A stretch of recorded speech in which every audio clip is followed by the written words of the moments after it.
Hello friend, स्वागत है आप सभी का हमारे इस यूट्यूब चैनल मेजर टारगेट पर। तो दोस्तों आज से हम लोग क्लास 10 के सभी विषय के 1000 plus most VVI objective questions का महा सीरीज स्टार्ट कर रहे हैं। और दोस्तों ये क्लास 10 के साइंस का प्रथम वीडियो है। इसी तरह हम लोग बहुत सारे वीडियो देखेंगे क्लास 10 के सभी विषय का, जिनमें से प्रत्येक वीडियो में 40 मोस्ट वीवीआई ऑब्जेक्टिव क्वेश्चंस रहेगा।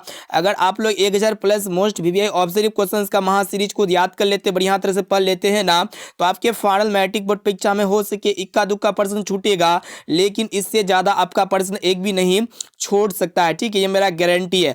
क्योंकि इस वीडियो में हम लोग महा सीरीज में क्या करेंगे कि वैसे प्रश्न को सम्मिलित करेंगे जो आपके फाइनल मैट्रिक बोर्ड परीक्षा में 100% निश्चित रूप से आएगा। तो दोस्तों ये क्लास 10 के साइंस का प्रथम वीडियो है और इस प्रथम वीडियो में हम लोग 40 मोस्ट इंपोर्टेंट ऑब्जेक्टिव क्वेश्चंस को सिलेक्ट किया। और दोस्तों ये महा सीरीज का प्रथम वीडियो है। इस वीडियो को संपूर्ण शुरू से लेकर आखिरी तक जरूर देखिएगा। तो फ्रेंड फटाफट से वीडियो को लाइक जरूर कर लीजिएगा। और दोस्तों उससे पहले हमारे चैनल पर नए हैं ना, तो प्लीज दोस्तों फटाफट से चैनल को भी सब्सक्राइब जरूर कर लीजिएगा। और दोस्तों यहां से तो आप लोग को पढ़ना ही है, और इससे ज्यादा अगर आपको क्वेश्चन नोट नहीं करना है ना, इतना सारा क्वेश्चन तो नोट नहीं कर पाइएगा, रिवीजन करते हुए जाना है। और दोस्तों जो भी क्वेश्चन अगर आपको नोट नहीं करना है तो आप हमारे वेबसाइट के माध्यम से पढ़ सकते हैं। हमारा वेबसाइट को आप लोग को बताते हैं कि कहाँ से आप लोग को पढ़ना पड़ेगा। तो चलिए हम जो है ना एक बार आप लोग को शॉर्ट में यानी कि 5 से 6 सेकंड में आप लोग को वेबसाइट के अंदर लेके चलते हैं। उसके बाद वहाँ पे आप लोग को बताते हैं, उसके बाद वीडियो जो है ना स्टार्ट करते हैं। जब तक हमारे चैनल को सब्सक्राइब कर लीजिए और फटाफट से वीडियो को लाइक। तो दोस्तों फाइनली जो है ना आपको अपने मोबाइल के क्रोम ब्राउजर में आ जाना है, या फिर किसी भी ब्राउजर में जा सकते हैं। गूगल में आना है, गूगल में सर्च करना पड़ेगा मेजर टारगेट 10। तो यहाँ पे आप लोगों को ध्यानपूर्वक स्पेलिंग को देखना है। मेजर टारगेट 10 जैसे ही सर्च कीजिएगा ना, तो आप लोगों को इस तरह का इंटरफेस आएगा। तो दोस्तों यहाँ पे नीचे थोड़ा स्क्रॉल डाउन करना है, उसके बाद यहाँ पे मेजर टारगेट होम में यहाँ पे क्लिक कर देना है। तो दोस्तों जैसे ही नीचे क्लिक करते हैं ना, तो आप लोग को यहाँ पे हमारा वेबसाइट में आप लोग आ जाइएगा। तो नीचे स्क्रॉल डाउन करते हुए आना, नीचे की ओर आना है। उसके बाद सबसे यहाँ पे देखिएगा लेटेस्ट अपडेट यहाँ पे आप लोग को दिखेगा, और यहाँ पे डेली लाइव टेस्ट यहाँ पे आप लोग दे सकते हैं। और इनके साथ साथ जो है ना आप लोग यहाँ से देखिएगा कि बोर्ड एग्जाम 2022 क्वेश्चन यहाँ से आएगा, 100% आएगा। तो इसी में आप लोग को क्लिक कर देना है। और इसमें जैसे ही क्लिक कीजिएगा ना, तो आप लोग को क्या होगा कि जो भी क्वेश्चन हम महा सीरीज में बताएंगे वही क्वेश्चन यहाँ पे आप लोग को मिल जाएगा। इससे क्या होगा कि आप नोट करने में समय लग जाएगा बहुत ही, तो अभी नोट नहीं करना है। बस आप लोग जो है ना हमारे वेबसाइट के माध्यम से और हमारे यूट्यूब के माध्यम से पढ़ना है, और बोर्ड परीक्षा में बहुत ही अच्छे मार्क्स से पास आउट होना है। तो दोस्तों यही आप लोग को करना है। तो ये काम जो है ना बाद में करना है, पहले वीडियो को शुरू से लेकर आखिरी तक कंसंट्रेट होकर एक एक क्वेश्चन को रिविजन और याद करते हुए चलिए। तो आइए फ्रेंड देखते हैं यहाँ पे आज का प्रथम प्रश्न है, जो कि यहाँ पे काफी महत्वपूर्ण है। देखिएगा क्या कराए कि दृष्टि के भौतिक अनुभूति को कहा जाता है। ऑप्शन ए में आपको कहते हैं प्रकाश, या फिर ध्वनि, या फिर तरंग, या फिर इनमें से कोई नहीं। तो दोस्तों दृष्टि के भौतिक अनुभूति को जो है ना प्रकाश कहा जाता है। यहाँ पे हमारा ऑप्शन नंबर ए जो है ना बिल्कुल सही उत्तर हो जाएगा। और दोस्तों जैसा कि आप लोगों को पता है कि प्रकाश एक अनुप्रस्थ विद्युतीय चुंबकीय तरंग है। प्रकाश हमेशा सीधी रेखा में गमन करती है, ये सब आप लोगों को पता होना चाहिए।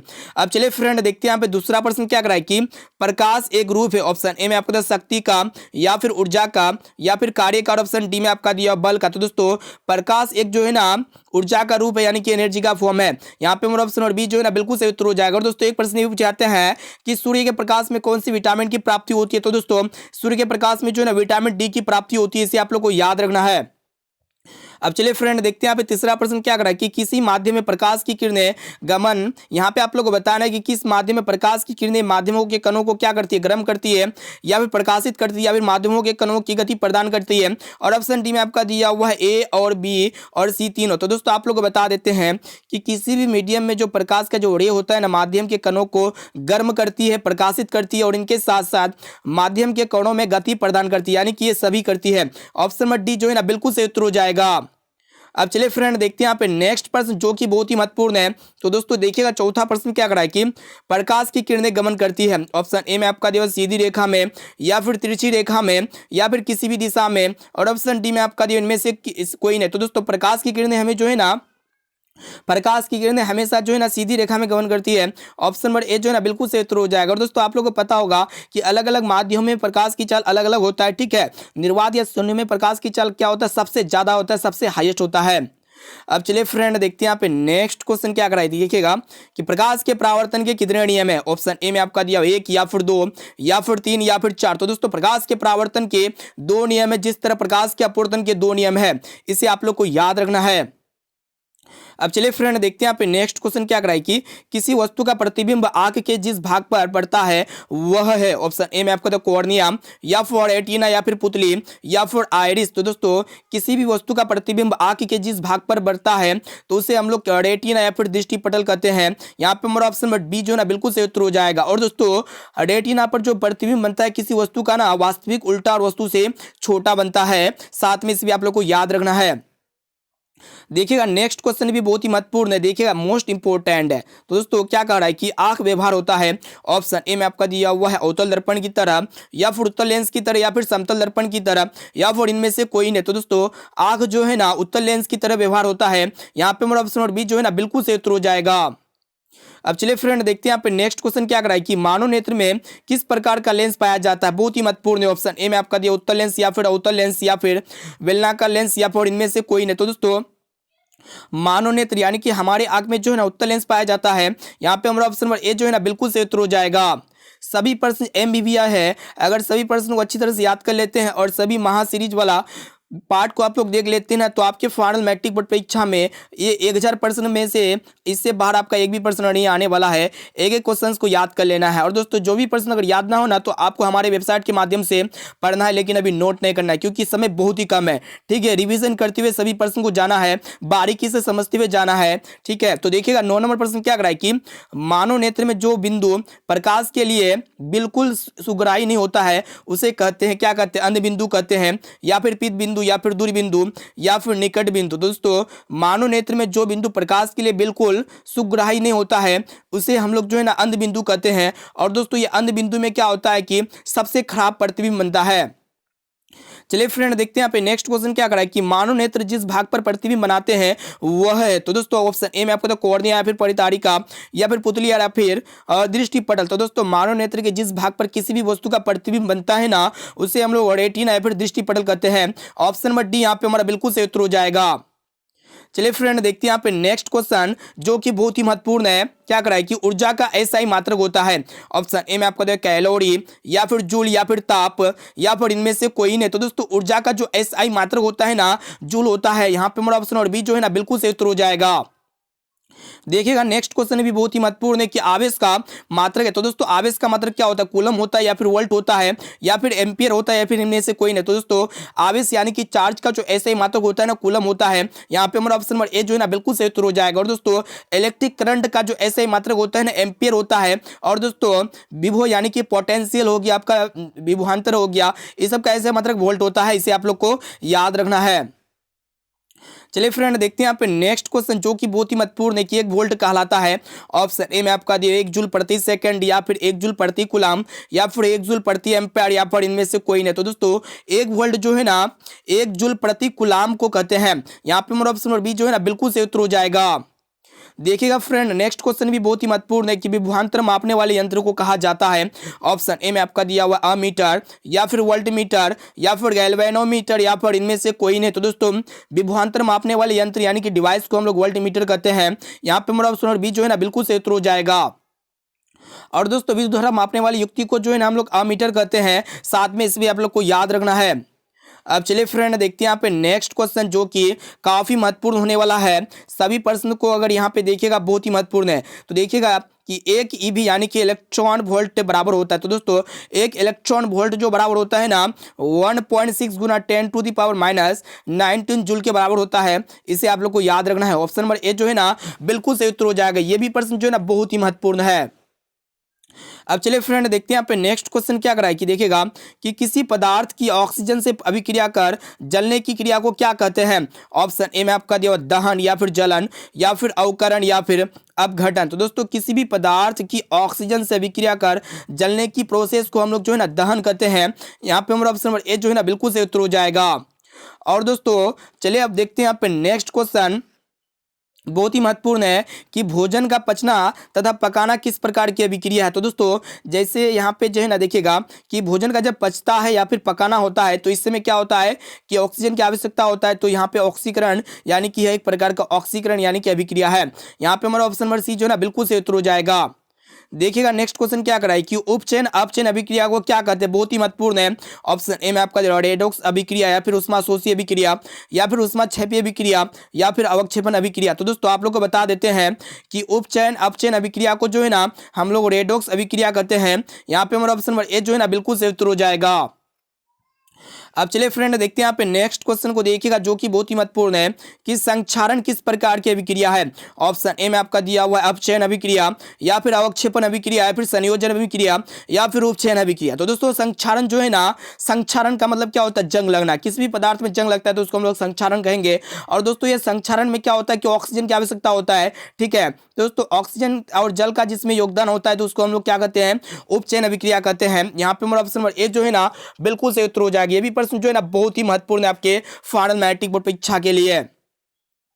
चलिए देखते हैं यहाँ पे नेक्स्ट क्वेश्चन क्या करा है कि स्कूल की घंटी धातु की बनी होती है क्योंकि यह क्या होता है, सोनोरस है या फिर चालक है या फिर तन्य है या फिर आघातवर्धी है। तो दोस्तों आप लोग बता देते हैं स्कूल की घंटी धातु की यानी कि मेटल का बना होता है क्योंकि ये क्या होता है, सोनोरस होता है। आप लोग को याद रखना है सोनोरस, SONORAS, ठीक है, सोनोरस यहाँ पे आप लोग को याद रखना होगा, बहुत ही महत्वपूर्ण है, ठीक है। देखिएगा नेक्स्ट क्वेश्चन क्या करा है कि निम्न में से किस धातु को चाकू से काटा जा सकता है, बहुत ही महत्वपूर्ण है और आप लोग को बहुत बार बता चुके हैं। ऑप्शन ए में आपको मैग्नीशियम या फिर क्रोमियम या फिर सोडियम या फिर सल्फर। तो दोस्तों आप लोग को बता देते हैं सोडियम हो गया, आपका पोटेशियम हो गया, लिथियम, ये सब धातु को हम लोग जो है ना चाकू से सरलता से आसानी से काट सकते हैं। चलिए फ्रेंड देखते हैं यहाँ पे नेक्स्ट क्वेश्चन जो कि बहुत ही महत्वपूर्ण होने वाला है कि शुद्ध रूप में धातु की सतह चमकदार है, यह धातु के किस गुणधर्म को प्रदर्शित करता है। ऑप्शन ए में आपका जब धात्विक चमक या फिर आघातवर्धीयता या फिर धातु की चालकता या फिर धातु की सक्रियता। तो दोस्तों आप लोग बता देते हैं कि शुद्ध रूप में धातु की सतह चमकदार है, यह धातु के जो है ना कौन सा गुणधर्म को प्रदर्शित करता है। तो दोस्तों क्योंकि इसमें क्या होता है कि धात्विक चमक पाया जाता है। ऑप्शन नंबर ए जो है ना बिल्कुल से उत्तर हो जाएगा। चलिए फ्रेंड देखते हैं यहाँ पे नेक्स्ट क्वेश्चन क्या कराएगी, कौन सी धातु कमरे के तापमान पर तरल अवस्था में पाया जाता है, बहुत ही महत्वपूर्ण है। तो दोस्तों जैसा कि आप लोगों को पता है यहाँ पे अधातु पूछ रहा है तो यहाँ पे अधातु ब्रोमीन हो जाएगा, जो कमरे के तापमान में क्या होता है कि लिक्विड फॉर्म में पाया जाता है यानी कि तरल अवस्था में पाया जाता है। और दोस्तों एक प्रश्न ये पूछाते हैं कि कौन सी धातु कमरे के तापमान पर तरल अवस्था में पाया जाता है। अगर तो दोस्तों धातु पूछेगा ना तो आपका मरकरी यानी कि पारा हो जाएगा, ठीक है, इसे आप लोग को याद रखना है। चलिए देखते हैं यहाँ पे नेक्स्ट क्वेश्चन जो कि बहुत ही महत्वपूर्ण होने वाला है। देखिएगा प्रश्न कि धातुएं आवर्त सारणी में किस ओर स्थित होती है। ऑप्शन ए में आपका दिया बायु ओर के केंद्र में या फिर दाई ओर के केंद्र में या फिर लेथेनाइट तत्वों के साथ या फिर इनमें से कोई नहीं। तो दोस्तों धातुएं आवर्त सारणी में जो है ना बायु ओर के केंद्र में स्थित रहती है। यहाँ पे हमारा ऑप्शन नंबर ए जो है ना बिल्कुल से उत्तर हो जाएगा। चलिए फ्रेंड देखते हैं यहाँ पे नेक्स्ट क्वेश्चन जो कि बहुत ही महत्वपूर्ण है कि मुख्य गुहा में आहार का कौन सा भाग पाचन होता है। ऑप्शन ए में आपको प्रोटीन का या फिर कार्बोहाइड्रेट का या फिर वसा का या फिर न्यूक्लिक अम्ल का। तो दोस्तों आप लोग को बता देते हैं मुख्य गुहा में आहार का जो है ना कार्बोहाइड्रेट का पाचन होता है। यहाँ पे हमारा ऑप्शन नंबर बी जो है ना बिल्कुल से उत्तर हो जाएगा। और दोस्तों पाचन की क्रिया जो है ना मुख्य गुहा से स्टार्ट होता है यानी कि हमारे मुख से स्टार्ट होता है पाचन की प्रक्रिया जो प्रोसेस होता है, ठीक है, इसे आप लोग को याद रखना है।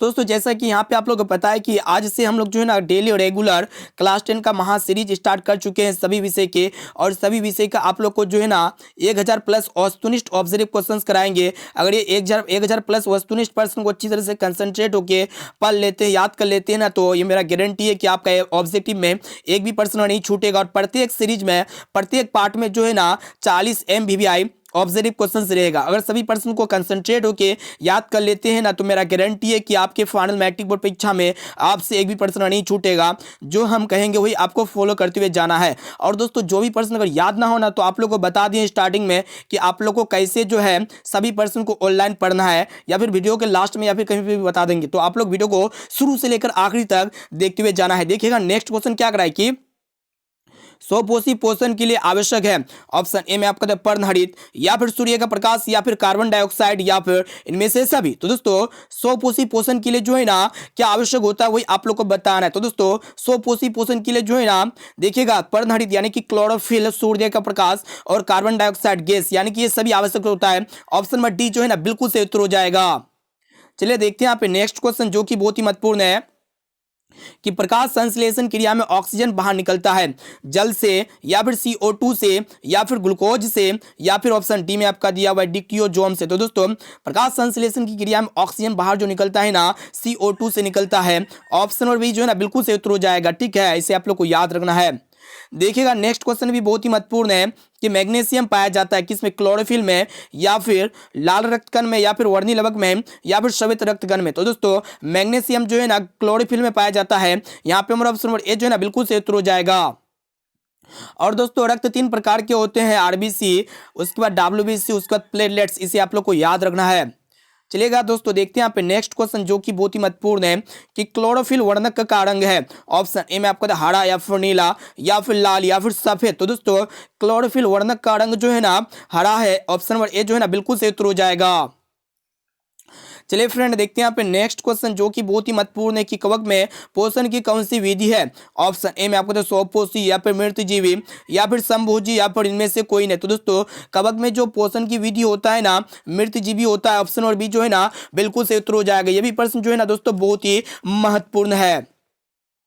देखिएगा नेक्स्ट क्वेश्चन क्या कराए कि मनुष्य के शरीर में देखिएगा कि मनुष्य के शरीर में सोचने वाली ऊतक है, यानी कि यहाँ पे मनुष्य का शरीर का सोचने वाला टिश्यू कौन है, पैसी ऊतक या पर एपिथेलिक ऊतक या पर संयोजी ऊतक या पर तंत्रिका ऊतक। तो दोस्तों मनुष्य के शरीर में जो सोचने वाली ऊतक होता है ना तंत्रिका ऊतक होता है, इसे आप लोग को याद रखना है। यहाँ पे हमारा ऑप्शन नंबर डी जो है ना बिल्कुल सही उत्तर हो जाएगा।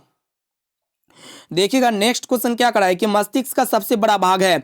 ऑप्शन ए में आपको बड़ा मस्तिष्क या फिर मध्य मस्तिष्क या फिर सेरिबेलम या फिर इनमें से कोई नहीं। तो दोस्तों मस्तिष्क का जो सबसे बड़ा भाग होता है ना प्रमस्तिष्क होता है, जिसको हम लोग सेरिबेलम भी कहते हैं। ऑप्शन नंबर ए जो है ना बिल्कुल सही उत्तर हो जाएगा। यह अग्र मस्तिष्क का भाग होता है प्रमस्तिष्क, ठीक है, इसे आप लोग को याद रखना है। देखिएगा दोस्तों नेक्स्ट प्रश्न क्या कराए कि थायराइड ग्रंथि उपस्थित होती है। ऑप्शन ए में आपको वृक्क के पास या फिर ट्रेकिया के दोनों ओर या फिर अमाशय के पास या फिर इनमें से कोई नहीं। तो दोस्तों थायराइड ग्रंथि जो मौजूद होता है ना ट्रेकिया के दोनों ओर मौजूद होता है। यहाँ पे हमारा ऑप्शन और बी जो है ना बिल्कुल सही उत्तर हो जाएगा। अब चलिए फ्रेंड देखते हैं यहाँ पे नेक्स्ट क्वेश्चन। सभी प्रश्न को जो है ना याद करते हुए जाना है। और दोस्तों अभी तक आप वीडियो को लाइक नहीं किया ना तो प्लीज़ दोस्तों फटाफट से वीडियो को लाइक जरूर कर लीजिएगा। और दोस्तों हमारे चैनल पर नए आए हैं ना तो प्लीज़ दोस्तों फटाफट से चैनल को भी सब्सक्राइब जरूर कर लीजिएगा। देखिएगा अगला क्वेश्चन क्या कर रहा है कि मनुष्य के शरीर की सबसे बड़ी ग्रंथि है। ऑप्शन ए में आपका लीवर या फिर अग्नाशय या फिर अंडाशय या फिर एड्रिनल। तो दोस्तों मनुष्य के शरीर की जो सबसे बड़ी ग्रंथि होते हैं ना लीवर होता है, जिसको हम लोग यकृत भी कहते हैं। ऑप्शन नंबर ए जो है ना बिल्कुल सही उत्तर हो जाएगा।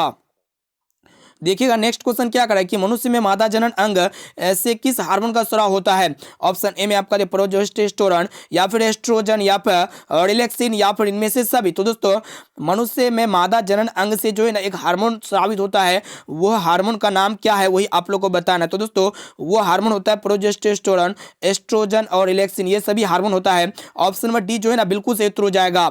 यहाँ पे देखिएगा सभी प्रश्न बहुत ही महत्वपूर्ण है। अब चलिए फ्रेंड देखते हैं यहाँ पे नेक्स्ट क्वेश्चन क्या करा है कि रक्त में ग्लूकोज की मात्रा नियंत्रित रहती है किसके द्वारा, वही आप लोग को किसके कारण, ठीक है, ग्लूकागन के द्वारा या फिर इंसुलिन के कारण या फिर गोस्ट्रीन के कारण। और ऑप्शन डी में आपका दिया हुआ है सोमेटोस्टेस्टिन के कारण। तो दोस्तों रक्त में ग्लूकोज की मात्रा जो कंट्रोल करता है ना किसके कारण करता है, इंसुलिन के कारण करता है, ठीक है। ऑप्शन नंबर बी जो है ना बिल्कुल सही उत्तर हो जाएगा। देखिएगा नेक्स्ट क्वेश्चन क्या करा है कि एक अंडाशय में कितने बीजांड होते हैं। ऑप्शन ए में आपको एक या फिर अनेक या फिर 3 4 या फिर इनमें से सभी। तो दोस्तों एक अंडाशय में जो है ना कितने अंडाशय बीजांड होते हैं। तो दोस्तों एक अंडाशय में जो है ना एक भी होते हैं, अनेक भी होते हैं, 3 4 भी हो सकते हैं अंडाशय, यानी कि ये सभी बीजांड हो सकते हैं। ऑप्शन नंबर डी जो है ना बिल्कुल सही उत्तर हो जाएगा। अब चलिए फ्रेंड देखते हैं यहाँ पे नेक्स्ट क्वेश्चन। देखिएगा क्या करा है कि आलू में जनन कैसे होता है। ऑप्शन ए में आपका मुकुलन के द्वारा या फिर बीजाणु जनन के द्वारा या फिर कायिक परिवर्धन के द्वारा या फिर अपखंडन के द्वारा। तो दोस्तों आलू में जो जनन क्रिया होता है ना कायिक परिवर्धन के द्वारा होता है। ऑप्शन नंबर सी जो है ना बिल्कुल सही उत्तर हो जाएगा। देखिएगा नेक्स्ट क्वेश्चन क्या करा है कि अलैंगिक जनन के समय कौन सा विभाजन होता है। ऑप्शन ए में आपका समसूत्री या फिर असमसूत्री या फिर अर्धसूत्री या फिर ए और बी दोनों। तो दोस्तों अलैंगिक जनन के समय जो है ना कौन सा विभाजन होता है वही आप लोग को बताना है। तो दोस्तों अलैंगिक जनन के समय जो है ना समसूत्री और कौन सा होता है असमसूत्री, ये दोनों जो है ना दोनों विभाजन होता है। ऑप्शन नंबर डी जो है ना बिल्कुल सही उत्तर हो जाएगा। अब चलिए फ्रेंड देखते हैं यहाँ पे आज का लास्ट और अंतिम प्रश्न जो कि बहुत ही महत्वपूर्ण है। देखिएगा क्या कराए कि जीव जिस प्रक्रम द्वारा अपनी संख्या में वृद्धि करते हैं उसे कहा जाता है, बहुत ही महत्वपूर्ण है, जनन या फिर श्वसन या फिर प्रचलन या फिर ऑप्शन डी में आपका दिया हुआ है उत्तेजनशीलता। तो दोस्तों जीव जिस प्रक्रम के द्वारा अपनी संख्या में वृद्धि करता है उसको हम लोग रिप्रोडक्शन या फिर जनन या फिर प्रजनन कहते हैं। ऑप्शन नंबर ए जो है ना बिल्कुल सही उत्तर हो जाएगा। दोस्तों जनन दो प्रकार के होते हैं, लैंगिक जनन और अलैंगिक जनन, इसे आप लोग को याद रखना है। अब चलिए फ्रेंड सभी प्रश्नों को अगर आप लोग नोट नहीं करना चाहते हैं ना, इसका पीडीएफ प्राप्त करना चाहते हैं ना, तो आप लोग को बता देते हैं इसका पीडीएफ आप लोग को कहाँ मिलेगा। तो फटाफट से वीडियो को जब तक लाइक, दोस्तों पीडीएफ को डाउनलोड करने के लिए जो ना फाइनली आपको अपने मोबाइल के क्रोम ब्राउजर में आ जाना है और इस ब्राउजर में यहाँ पे गूगल में आकर के जो है ना सर्च बार में यहाँ पे टाइप एड्रेस में सर्च करना पड़ेगा मेजर टारगेट 10। तो स्पेलिंग को ध्यानपूर्वक आप लोग को देखना है, या फिर आप लोग जो है ना हमारा वेबसाइट का नाम लिख सकते हैं अपने नोटबुक में, ठीक है, कॉपी में नोट करके लिख सकते हैं। उसके बाद सबसे नीचे थोड़ा स्क्रॉल डाउन करना होगा, उसके बाद यहाँ पे देखने पा रहे हैं मेजर टारगेट होम, तो यहाँ पे आप लोग को क्लिक कर देना है। तो दोस्तों जैसे यहाँ पे सिंपली क्लिक कीजिएगा ना तो यहाँ पे कुछ इस तरह का इंटरफेस आएगा, ठीक है। थोड़ा प्रॉब्लम वगैरह दिक्कत होता है सबका वेबसाइट में, तो नीचे थोड़ा स्क्रॉल डाउन होना है।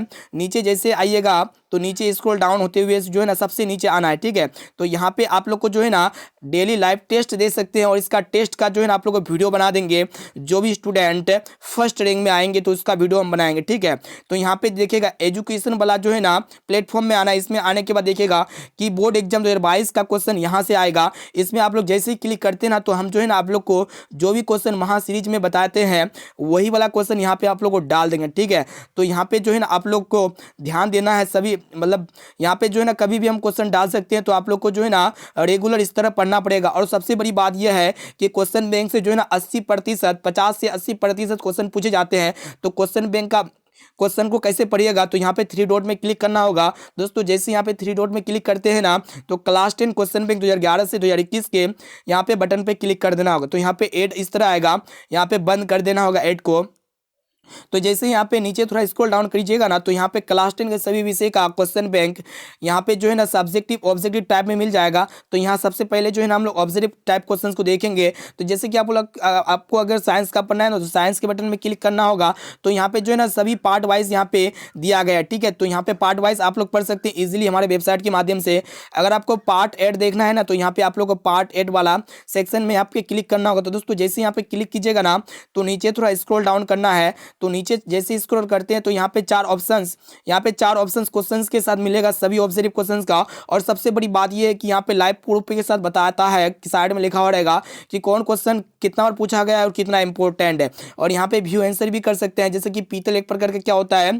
तो अगर आप इसका राइट आंसर पता नहीं है ना तो यहाँ पे व्यू आंसर करके इसका राइट आंसर देख सकते हैं, ठीक है। तो देखिएगा यहाँ पे क्या होता है मिश्र धातु, इसका ऑप्शन नंबर सी जो है ना बिल्कुल सही उत्तर हो जाएगा। तो इस तरह जो है ना आप लोग पढ़ाई कर सकते हैं और इस वीडियो को अपने दोस्तों में जरूर शेयर कीजिएगा।